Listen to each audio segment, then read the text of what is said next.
Well, we are here. We are working on the castle today. It's breezy, but holy cow is it hot. It's 100 degrees. I think it's 120 in the shade, but here we are. The next step of this process is to get our waterproofing on. So I got to clean off the top of the former drain. There's a little bit of concrete spillage. It's not that big of a deal to get it off there. But let's get this going. You guys can see here where we have quite a bit of concrete spillage from where he overfilled the wall. You can see where it came off the wall too, but you just tap down through here with your hammer, because concrete does not stick very well to a low surface energy product, which plastic is. Once you smack on it with a hammer, crack it up a little bit, it really isn't stuck to anything, so you can pull it off there, wipe off the rest of your concrete chunks, and go down through there and do the same thing all the way around. Then we can put some waterproofing on.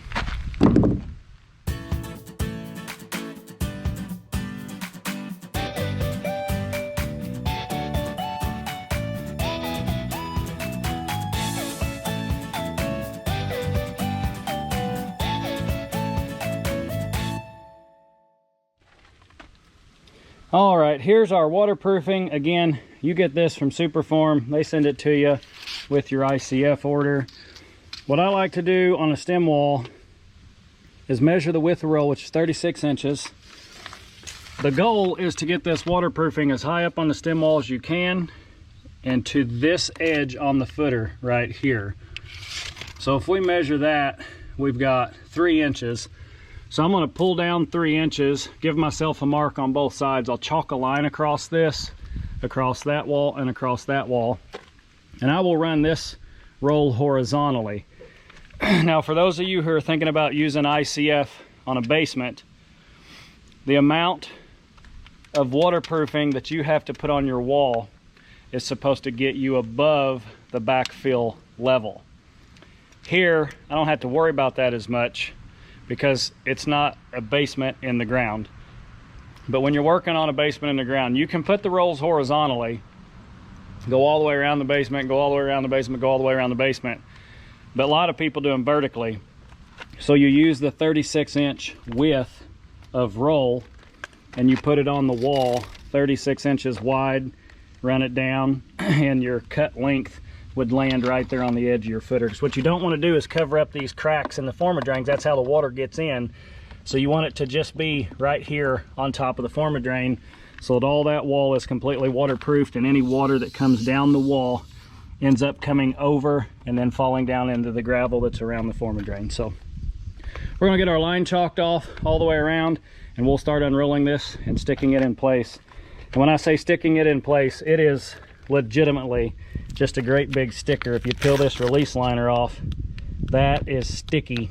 So essentially you're putting on a great big waterproof sticker is what you're doing. And there are 2 different products. There's a little bit thicker adhesive for wintertime, and then when it's summer like it is now and it's nice and hot, you don't have to get quite as thick. That is just a butyl rubber, which is tacky, and the rubber's waterproof. So let's get our lines chalked on all 3 walls.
Well, there you have it. The waterproofing is on all the way around.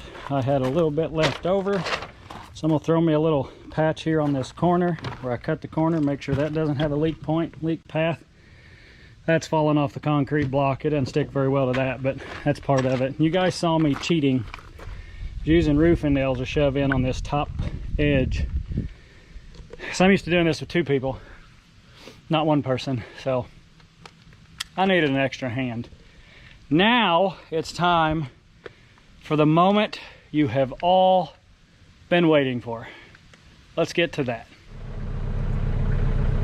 All right, everybody has commented with concern, greatly appreciated. How can you put a footer on top of the ground? Well, for starters, underneath of that footer is gravel that's been here for I don't know how many years, lots of years, let's just put it that way. It's been packed over its life, packed and packed and packed and packed and packed, both Mother Nature and vehicles. The other benefit is there's concrete underneath of that gravel. Why? I don't know. But there is a solid base down there, and if you keep going deeper, you hit rock. However, my footer is only on top of the ground because I'm going to backfill.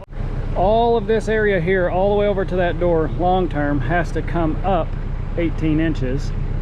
Everything over in here has to come up to the level of that door, which is 20 inches. And everything on this side is going to come up the same amount because I'm going to create a frost footer. Hence the load of seepage 5s right there. Seepage 5s is what you typically backfill behind a basement wall to go to your drain. That's why they call it seepage 5s. It allows the proper amount of water to get through it, but not so fast that it overtakes the foundation drain. So now everybody has the answer. It will be a frost footer. This side's going to be probably pushing 20 inches. Yeah, pushing 20. This back side is 20, and that other side I'm going to make 20. And frost line around here is 18 inches. So we will be 20 inches above that footer. Let's get some rock moved.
Well, there it is, backfilled some of the way, not all the way. We're getting close back in here.